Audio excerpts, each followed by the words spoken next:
Hi. Hi. It's rude of me. What? Unless you weren't looking for a If you conversation, wanna write. Oh, no. I'd much rather. Writing's solitary thing. Unless you collaborate. Still solitary, except there are two of you. The voice of experience. Bitter. I don't think I'll go there.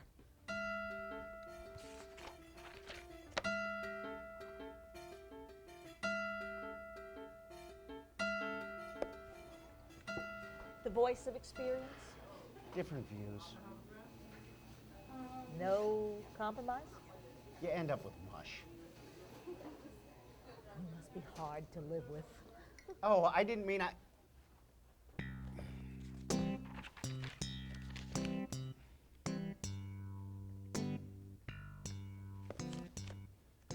No compromise.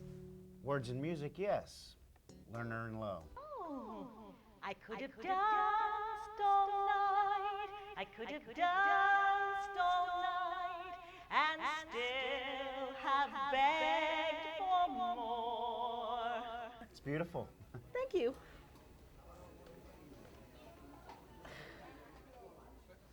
I could really use another cappuccino.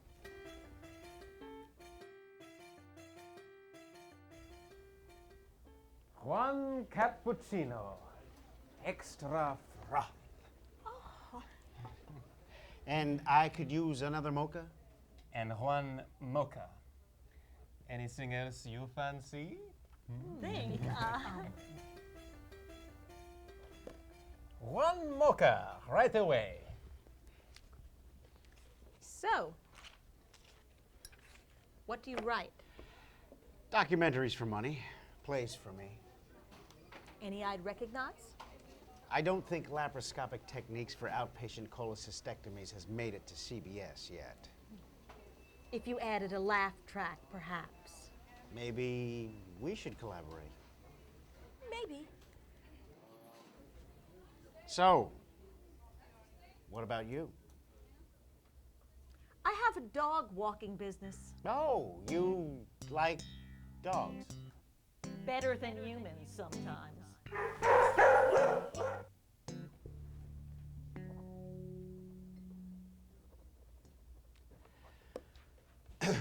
So what about you? I was an attorney until I realized that everyone really does hate lawyers. So now, I'm in politics. Right back in the dog business. Well, aren't we the cynic?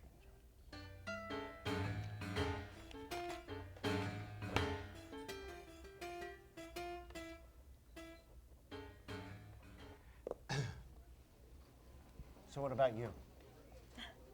I don't have to work. So I don't. A woman of leisure. I know, it sounds terrible. Enviable, I'd say. You ever consider supporting a starving artist? I did that once. Never again.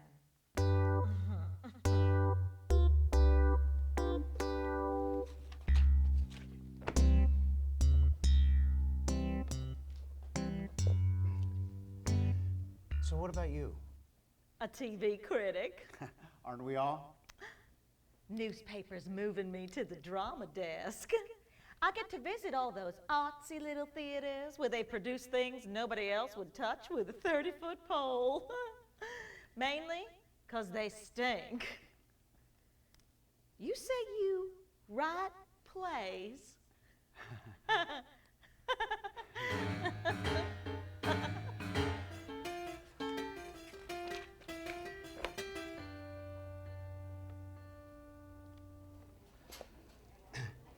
So what about you? I work for a pest control company. Perfect training for the single scene. Yes. It is.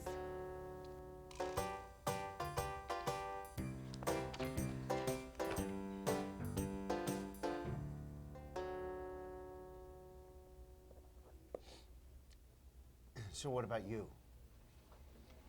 Waiting, really. Waiting as in him?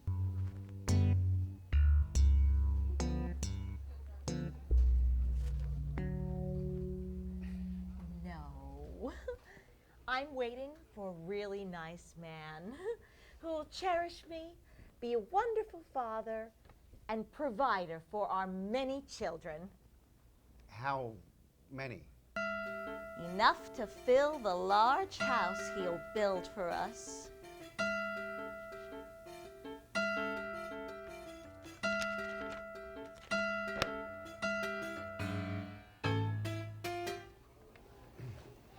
So, what about you? I'm a nurse. I would have guessed that. How? Do you have a caring quality? Well, that's me. Karen. Karen? Karen. My name. Oh, Paul. Paul. A nurse. That's really wonderful. It seems these days it's everyone for themselves. Not everyone. Not everyone. You, for example. You're embarrassing me. I'm sorry. It's just very commendable. I like it. You know, I've written all these documentaries on hospital procedures. What I really wanted to do was write a play about a nurse. Florence Nightingale? No, someone like you. A modern woman who still has that caring instinct, I suppose you'd call it. Maybe this must sound like a line, but it definitely is not. Would you care to go somewhere and have dinner and tell me more about yourself? Now? Well, it is dinner time. All right. Great. A mocha pour monsieur. Just one condition. Name it. No pens. Just me. Just the two of us. You're on. Cross. 18 carats. What? Better than 15% of a mocha. Perfect timing. I just got a call from my agent. They optioned my screenplay. You're my last customers. That's so cool. A famous author. Congratulations. So, what's it about? Oh, it would take too long to.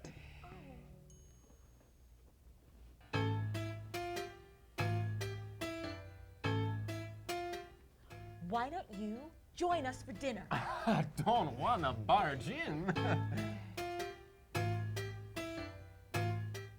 You wouldn't be. Oh, I was hoping that you and I could.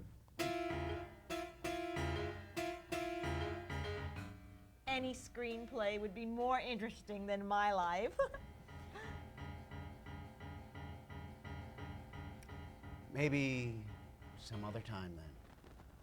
Yes, maybe. Some other time. Check.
Our playwright, Martin Russell, lives in the Bay Area, but I did have a chance to talk to him and to ask him some questions. And I was curious about what inspired this play, where it came from. So I asked. I have to say that I have no idea where the idea came from. I done quite a bit of writing in cafes, but I didn't go into a cafe and say, well, this would be a great place to stage a play. I've written a lot of plays on the ferry boat on the way to San Francisco, and I've never written a play about a ferry boat. So I think this was triggered by a lot of things that coalesced. I would say that probably the most important ingredient is the phrase, the characters take over. A lot of writers say that when they get into a work, the characters take over. He went on to talk about characters taking over, or characters not taking over, as the case may be. And as he talked, I realized that that was really at the heart of his play. So listen to what he had to say. In this case, I'm writing about a writer who is trying to prevent the characters from taking over so he can use the characters to his own end. In this case, it's to set up a date with the attractive woman at the table near him. But every time he writes her into his play, into his scenario, it goes down an alley that just doesn't work for him. It's a disaster. And so he stops and writes another intro to a scene, and then that turns into a disaster, and one after the other of his attempts fail because her character just takes over and he can't stop it. Finally he gets to the point where she says that she's a nurse, and that seems to be fitting in with his desires, a compliant and compassionate date, or perhaps the start of a relationship. But she exerts the control by saying the condition for the date is that he gives up control in the form of the 18-karat cross pen, which he then gives to the waiter. And when the waiter, it turns out, is also a writer, he picks up the pen and takes control and takes the girl. So that's basically what the play is all about. Martin really enjoys writing. I mean, he talked at length about that. And he really enjoys doing it very much. So I asked him about his process as a writer, how he works. And this is what he said. When I see a play, it just sort of moves into my head, into my mind's eye, just slides in. It's as though I'm in the first row of the theater and I see the characters and they're going about their business. And all I have to do is write down what they're saying. It's very easy for me. I write it down and there it is on paper in 2 dimensions.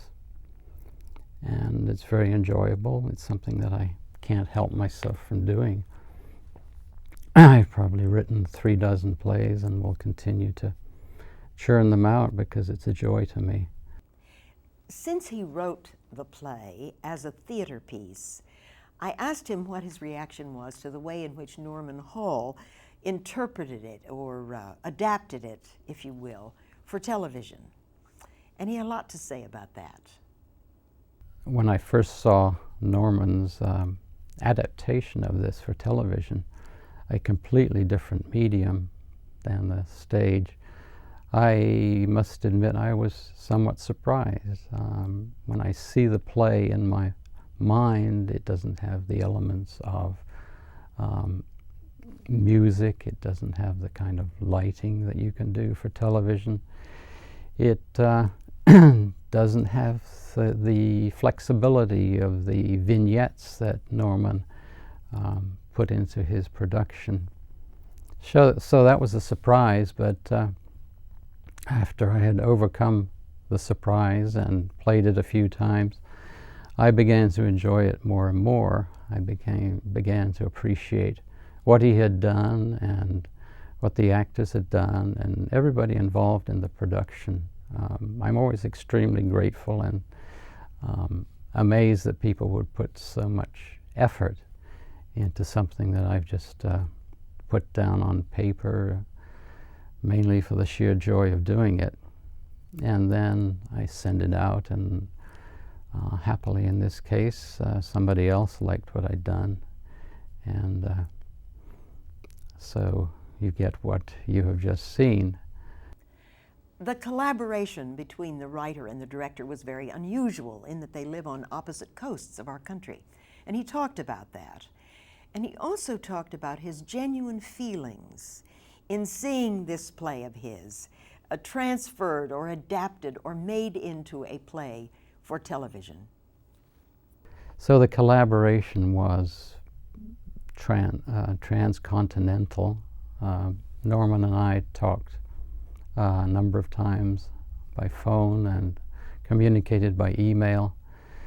And I gave him the sense of the play, how I saw it, and basically handed it off. And I'm happy to say that what he created was surprising and fun and entertaining.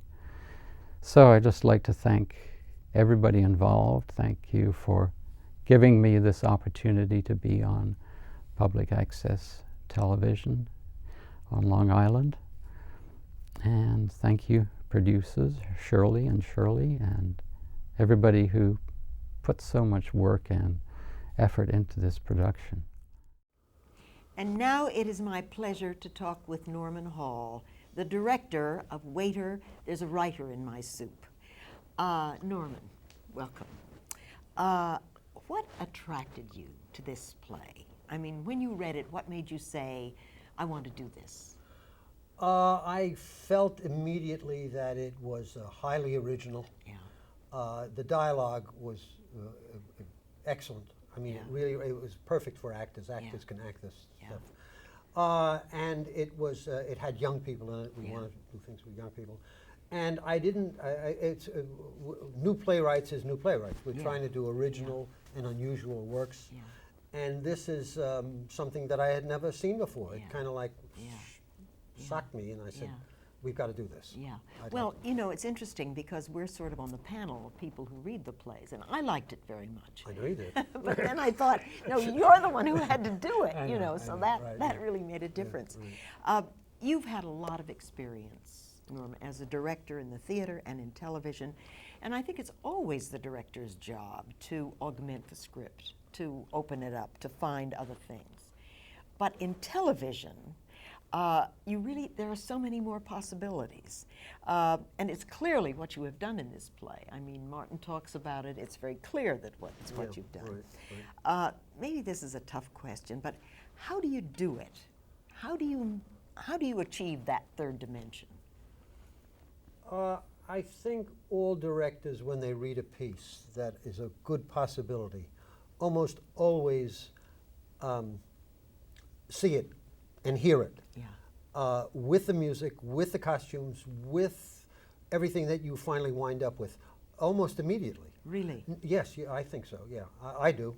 I don't see it exactly the way we saw it on the tape, but I see something like it. It kind of leaps off the page, which says to me that the play itself is really a very good play, Yeah. because it's calling for me to theatricalize it in a way that will help tell the author's story. Yeah. Because that's what I try to do. And that, of course, comes, I think, with a lot of experience in doing that. I mean, your initial transference from the theater, for you as a director, Yeah, to right, right. television. I mean, that's something that's learned. You kind of, your head does that automatically, the thing that you're talking about. Yes, it does. Yeah. It takes a while. Yeah, But yeah. it does. It does. Yeah, Yeah, it's absolutely. interesting. Martin Russell says, he says in his interview that there were no vignettes, there were no flights of fancy, there was no music, there was no close-up, and of course you use all of those things to tell the story. Well, it's television, and you have to. And I knew that music was going to play a big part of this play. Yeah. I knew that the costuming and the makeup Yeah. was going to be important. I didn't know exactly which way we were going to go with it, Yeah. so that the music and the close-ups and the little vignettes and the things that we were going to do with it. Yeah. And in addition to that, I had in mind, when I read it immediately, I said, this is perfect for Chuck and Nikki Lauren. Oh, I want to Chuck talk about Wagner, that right. because they're and so and good. it all kind of like came to me in a, Yeah. it Yeah. set itself from the very beginning. Yeah. And then we started to work on it, and it was very exciting to work on. It was a Yeah. lot of fun. I mean, Yeah. I don't think I've ever worked on a piece that was as collaborative as Yeah. this one, with the actors, with Marcello, who is like my co-director. Yeah, and yeah, yeah. fantastic guy. And in rehearsal, we were all on the same page. Yeah. I mean, we knew exactly where we were going. I hope the audience I hope they're going to follow knows us. where we went. I hope they're gonna But follow us. I was very pleased with the Yeah, outcome. I think it yeah, all worked out, yeah. and I liked what we did. Yeah. I must say. Yeah, well, the originality of it is really terrific. I think that's the thing that I think people will come away with. But I wanted to mention when I spoke with the playwright, he talked about having to see it several times to recognize it as his play. You know, Right, I spoke with him on the phone, and he said, very honestly, he said, I really had to see it. The first time was sort of a shock. And he said his wife really liked it, so that kind of, I guess he sort of hung in there. And then he said he saw it a number of times and really, really grew to like it. But he did say this.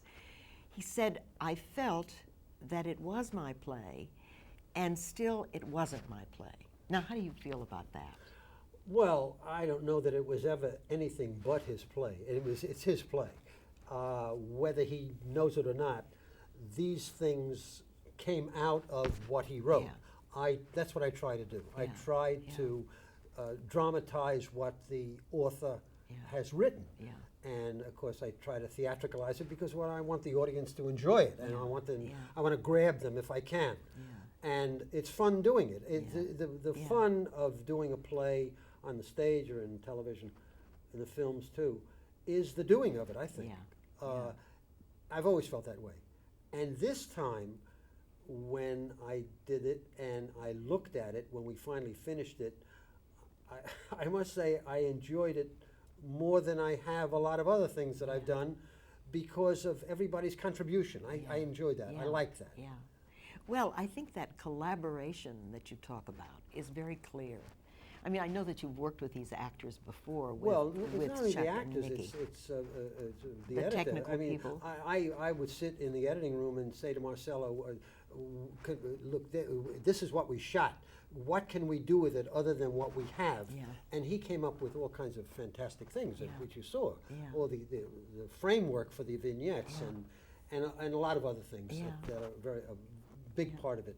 And Mark Mascaro, who is the costume designer, was so helpful. Yeah, oh, well, and costumes so, are- a very creative guy. Yeah, He's yeah. wonderful. Yeah, and I did want to ask you about the music because I thought it was just perfect. What did you use? Well, we used John Cage, and I thought John Cage would be perfect for this kind of absurdist, eccentric kind of play. And when I told Marcello what I wanted to do, he is a musician too, and Martine Petrucci is a musician, and they created and wrote pieces Yeah. that were like John Cage, but their own. And it's hard for me when I see the play itself. I don't know where John Cage started and left off. That's how good they Yeah. were in Yeah. recreating what Yeah. he originally wrote. I mean, we didn't change his stuff, but we added to it. Yeah. We brought in sound bites that we didn't get from Yeah. John Cage. We have about a minute, and I thought I would ask you this. The actor who plays the waiter, Bill Ellsman, was also awfully good. And Martin Russell indicated that he had a very different take on that character. How did that character evolve? Well, as, a waiter? as he said, Sean is an Irish name, an Irish waiter, and that's what he wrote. And we tried it a number of different ways, and we wanted to find the best way to deal with this character who was very important in the play. And the fun of it came out with a French accent, Yeah. a French approach, Yeah. the gliding around, the choreography. Yeah. It somehow suited Yeah. the play better. Yeah. Well, Martin Russell said it. You said to him that you hope you accomplished what you set out to do in bringing this truly delightful play to life. And you really did, Norman. Thanks you. so much. Thanks for joining us. I'm Shirley Romaine for New Playwrights.